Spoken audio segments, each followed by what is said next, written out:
Hey, how you guys doing?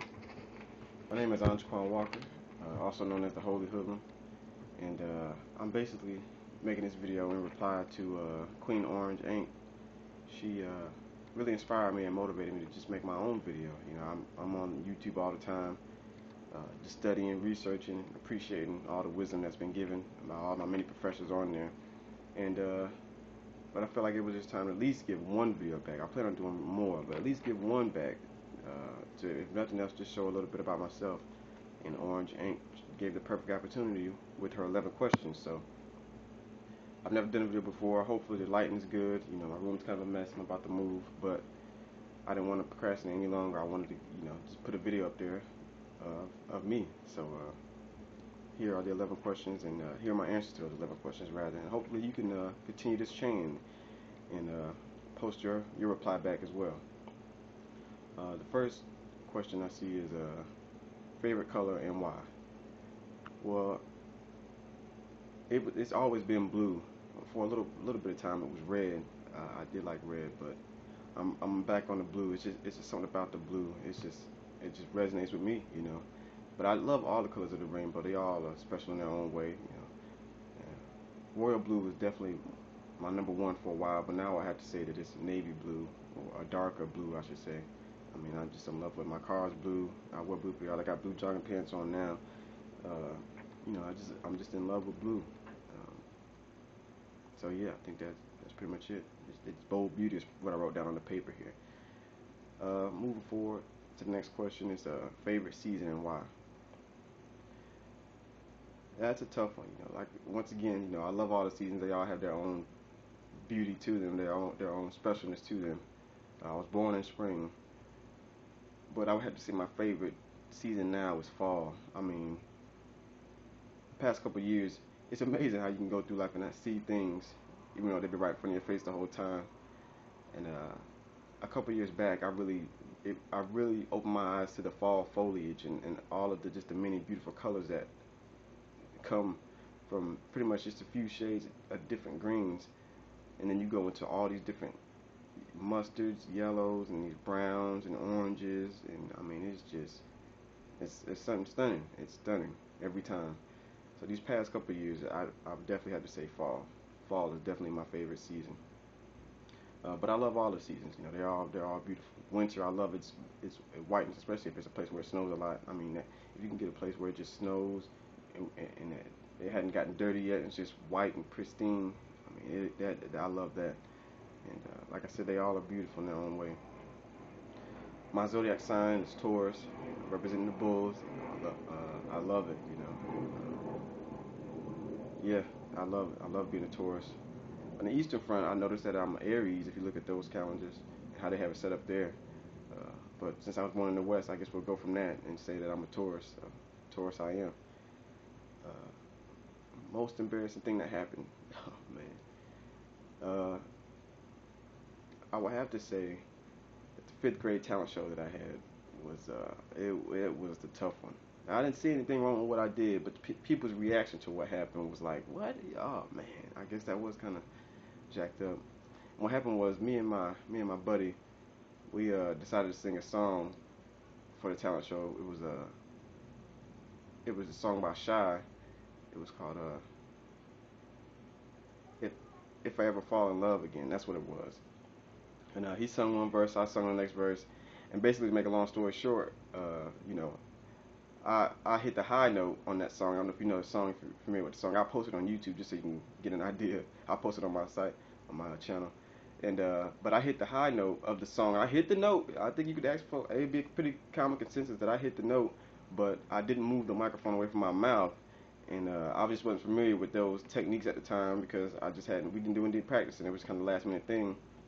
And no excuses, you know, I just didn't move the mic away from my mouth. So I hit the note with the mic all the way to my mouth. And I mean, everybody's face was like, oh my, oh, like it was just tearing their ears up. Like if it was a glass in there, I probably would have broke the glass.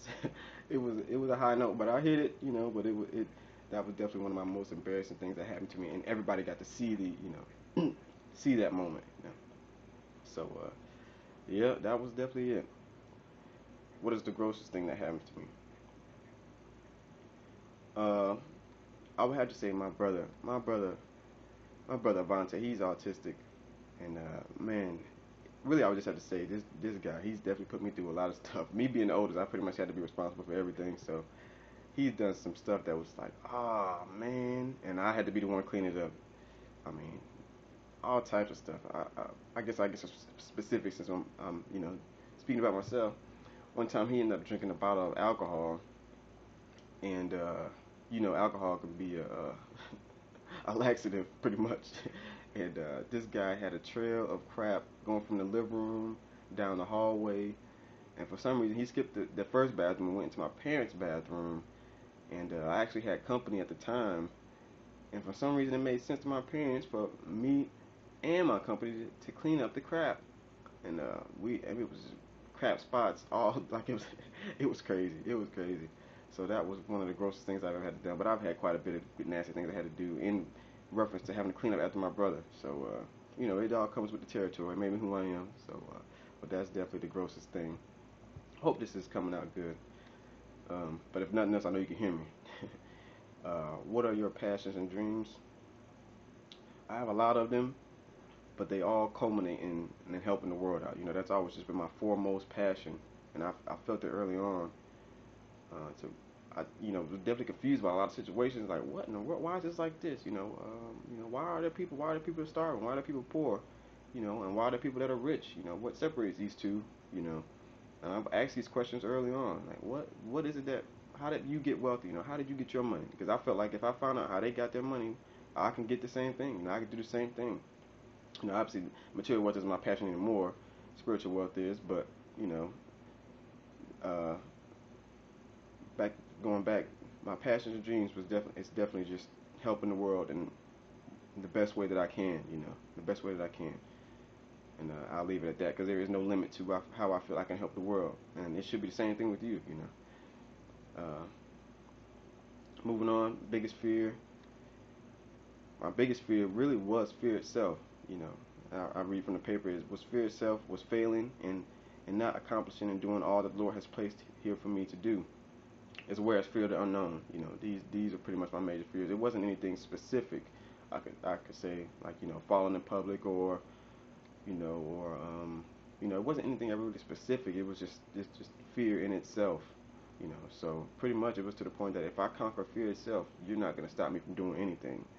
And that's pretty much where I'm at, I could say now, especially with me doing this video here. You're not going to stop me. You're not going to stop us. So my biggest fear was fear itself. I couldn't deal with that unknown. I couldn't deal with that feeling of, it would just be anxiety type of deal. Like, oh man, especially with talking to girls type of deal. I used to have a lot of anxiety with that. But I'm pretty secure in myself now, glory to God. So I can, but that was it. Biggest fear was fear itself and fear of the unknown. Moving forward was favorite food, question 8. My favorite food was chicken fettuccine alfredo. I love it. I love it. But I stopped eating meat altogether, and but I still have to say that's my favorite food. I love Italian food. Fettuccine alfredo with extra broccoli, mushrooms, and some spice in there, and I mean I'm in heaven. I'm loving it. I'm loving it. So that would be my favorite food. I love Italian food. But I love them all. I love it all. It's all delicious. Anything edible, hey, I'm with it. Favorite movie? I wasn't really ever a movie watcher, but I'm starting to get more into them. I'm really starting to love them now. But if I had to pick one, I would have to say Ferris Bueller's Day Off. My mom used to play the mess out of that movie, and I would have to say it definitely grew on me. It grew on me, no doubt. I love that movie because that guy, he just was able to do whatever he put his mind to. He had a plan, he had a focus, and he got it done. And he was smooth as silk with it. I mean, everything that Joker was doing. Obviously it's a movie, but I mean that guy, he was on point. So I like that movie. It's awesome. Ferris Bueller's Day Off is my favorite movie. Is my favorite movie. But I'm sure something else will take that spot soon. Question number 10 is how do you think life should be lived? And I wrote down, this is how I feel. I feel that it should be lived freely and full of joy and love.